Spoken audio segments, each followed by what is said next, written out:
Rocket!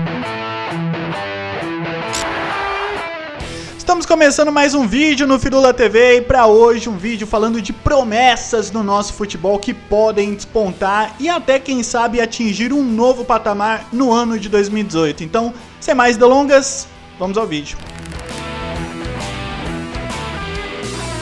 O primeiro nome da lista é o menino Rodrigo Góes. Uma coisa que talvez nem todos saibam é que ele, antes de chegar ao Santos em 2011, passou pelo futsal do São Paulo em 2010 e em 2011 também entrou para a história, se tornando o jogador mais novo a assinar um contrato pela Nike. Tudo bem que o recorde não permanece mais nos dias de hoje, mas ainda assim para a história foi um feito em tanto. Também obteve um outro recorde esse ano, o de jogador mais jovem a atuar com a camisa do Santos na Libertadores, recorde aliás que foi quebrado nas últimas semanas contra o Real Garcilaso, e é um jogador que chama a atenção há muito tempo, mesmo que sem atuar profissionalmente, principalmente por meio de matérias do Globoesporte.com, na qual desde o início você já via as qualidades, as principais características do jogador, que é um jogador de lado de campo, com uma incrível capacidade de drible, inteligência e finalização, principalmente analisando a sua idade. E no início no profissional não foi diferente,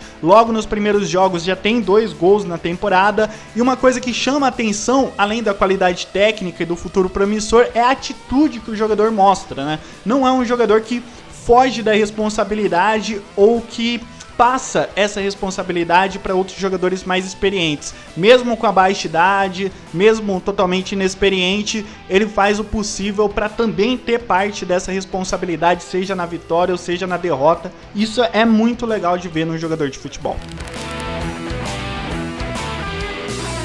Segundo o nome dessa lista, o menino Paquetá, queridinho da torcida do Flamengo, chegou ao clube em 2007 com 10 anos de idade e obteve destaque nacionalmente na conquista do Flamengo da Copa São Paulo de 2016, onde não só o Paquetá, mas o Felipe Viseu, o Ronaldo, o Léo Duarte ganharam chances no profissional do rubro-negro. Além da qualidade técnica, talvez a principal característica, uma das principais pelo menos, que chama a atenção do Lucas Paquetá seja sua versatilidade. Lá em 2016, quando ele obteve as suas primeiras chances com o Zé Ricardo, se imaginava o Lucas Paquetá como um meia, como um clássico camisa 10, mas ao longo das temporadas não foi só isso que se viu do garoto. Ele é um jogador que pode jogar assim como meia, mas também pode jogar mais afastado, um pouco mais recuado, armando de trás, chegando como elemento surpresa, pelas pontas, até mesmo como falso 9 obteve ótimos desempenhos na temporada passada, principalmente em ausências de Felipe Viseu e de Guerreiro.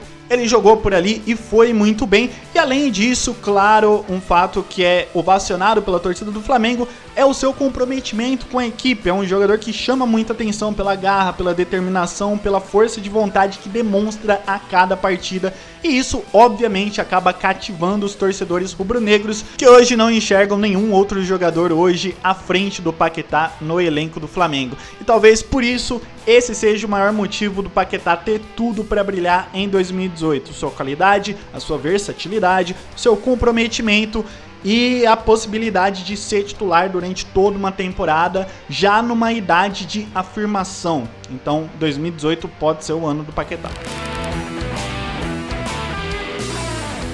Terceiro nome desta lista, menino Brenner do São Paulo. Ele chegou ao clube em 2011 aos 11 anos de idade e começou a chamar a atenção pelo sub-15 do clube, onde marcou 23 gols em 30 jogos. Uma curiosidade é que ele é filho do também jogador Anderson, que teve passagem pelo Flamengo e alguns clubes da Europa, mas encerrou a sua carreira precocemente. O Brenner, assim como a maioria dos jogadores dessa lista, chama atenção jogando pelas pontas, pela sua velocidade, pela sua capacidade de drible, mas também pode jogar pelo meio, como um segundo atacante ou um falso 9, se posicionando muito bem e demonstrando uma ótima capacidade de cabeceio. E 2018 pode ser o ano do Brenner pelo simples fato do São Paulo carecer de jogadores de velocidade, esquema a qual o técnico Dorival Júnior adora utilizar. A gente viu recentemente o São Paulo investindo em reforços mais medalhões, digamos assim, como Diego Souza, como Nenê, já tem o Cueva por lá.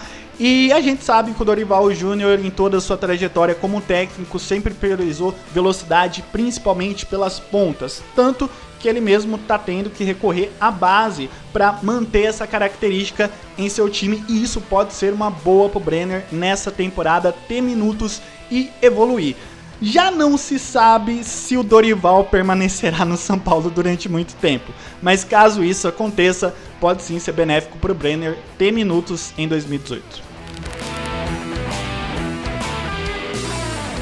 O quarto nome desta lista, mais uma vez um jogador que atua pelas pontas, é o Paulinho do Vasco, que obteve um grande destaque aqui pra gente no Sul-Americano e no Mundial Sub-17 do ano passado, no qual o vascaíno marcou 3 gols e deu 2 assistências. Ele se tornou o jogador mais jovem da história do Vasco a marcar um gol na Libertadores, que aliás foi bem recentemente contra a Universidad Concepción, e também é o primeiro jogador nascido no século 21, ou seja, pós anos 2000, a marcar um gol no Campeonato Brasileiro.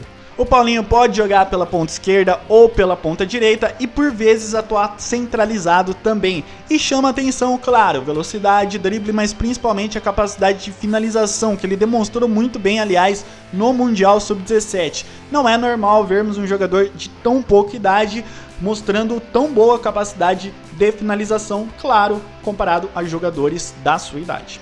E por mais que ele já seja titular absoluto do Vasco e um dos jogadores mais importantes no time do Zé Ricardo, a gente não sabe realmente qual será a exata sequência que o Paulinho terá em 2018. Apesar de eu pessoalmente apostar que esse seja um ano onde ele possa ter uma grande evolução, pelo simples fato do Vasco não estar em situação financeira que o faça ter o direito de recusar uma boa proposta pelo Paulinho. Caso chegue uma proposta do Paulinho mais ou menos superior aos 20 ou 30 milhões de euros, dificilmente o Vasco vai ter condições de recusar essa proposta, e vários clubes da Europa já demonstram interesse no ponta. Por isso, apesar do Paulinho ter um grande potencial para evoluir nessa temporada, jogando com regularidade pelo Vasco, já não dá para cravar se ele ficará por muito tempo no Cruz Maltino.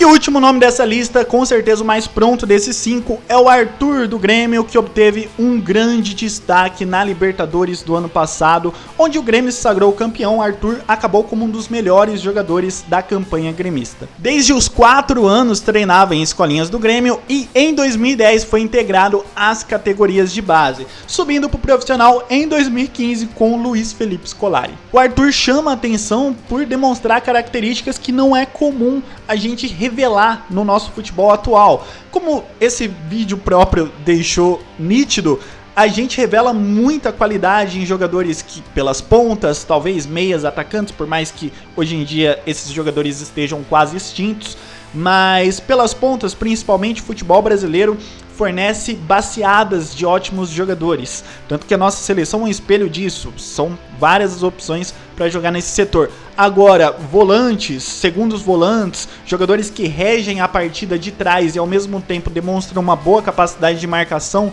não é comum a gente revelar. Geralmente jogadores dessas posições que a gente revela são jogadores que têm uma boa capacidade de marcação e que à frente se limitam somente a infiltrações, ou seja, jogadores que chegam como elementos surpresas. Um exemplo é o Paulinho, o Ramires, nos seus melhores tempos de Chelsea, mas jogadores que têm uma boa capacidade de defender e ao mesmo tempo têm capacidade de executar uma boa saída de bola, de executar um bom lançamento, de enxergar o jogo e desde cedo, desde lá de trás, armar a equipe. É muito raro a gente oferecer ao futebol esse tipo de jogador e por isso a grata surpresa que tivemos do Arthur nos últimos anos. Aliás, um dos nomes, claro, o único nome dessa lista que tem alguma chance de pintar na Rússia em 2018. Vamos ver aí, né?